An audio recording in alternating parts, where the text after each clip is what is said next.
Hello, this is Patrick from XPression, and I'd like to show you the changes in the XPression software license, starting with the updates of XPression 7.2 or higher. I'm going to launch the latest update to XPression I have, which is XPression 7.2. I've over-installed my last version, which was 7.0. You can see that it's going to stick on the splash screen for a second on initializing hardware protection. Then this pop-up menu comes up with a warning saying that this dongle needs to be updated using the XPression license tool, and that the XPression license tool will now be started. When you click OK, the splash screen and the warning go away, and the XPression license tool will automatically start. It will automatically read the USB license dongle for XPression that's installed on this computer, and it shows you the software. And again, I have a demo dongle, so I have a lot of software here. What's more important is all the way to the right where it shows you the software maintenance expiry. That column is blank, but what it should show is the end date of the software maintenance contract that I currently have for all my software.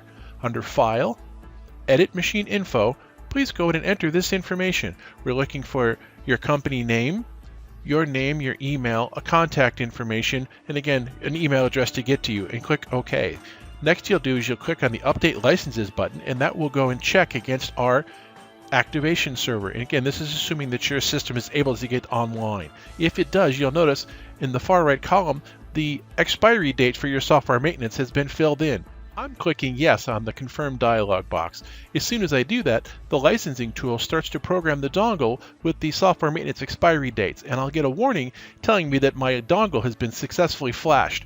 It'll also tell me that some of the features on my dongle have expired, and if I think this is an error, I should email techsupport@rossvideo.com, and if I know that it's out and I need to renew my software maintenance agreements, that I should contact via email using insidesales@rossvideo.com. Now I've reached out to Inside Sales and I've updated my maintenance contracts. I'm going to the Start menu, and from the Start menu I'm going to find the license tool for XPression. I'm going to launch it, and it's going to read my dongle right where it last was programmed.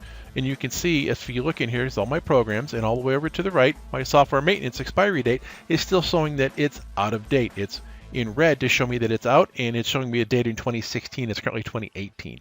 But I've already taken care of updating my maintenance contract, so I'm clicking that Update License button, and you can see that it's now updating my license from the server, and it's successfully found and downloaded 26 new licenses. And I want to show you that the software maintenance is now in yellow to show me that it's updated, and it's 2019 is the expiry date for August 1st. I'm going to go ahead and I'm going to click yes to let it reprogram my dongle, and as soon as I do that, the license tool will now program the dongle with the new dates, telling me that it successfully flashed it with 26 new licenses. Again, I have a demo dongle, I have a lot more in here than you might have. I'm going to click OK, and that's going to have the system now close this program window and go back and reread my dongle and show me all the information. And now I have a dongle with all my software maintenance expiry dates, and you can see it's 2019 that it will expire. I'm going to relaunch XPression, and you'll see that as soon as I do that, it's going to go through the initialization menus on the splash screen and move forward on this. Now, you'll need to do this for every piece of XPression hardware or software that you have that uses a license. So that's the gateways and project servers and other engines and remote sequencers.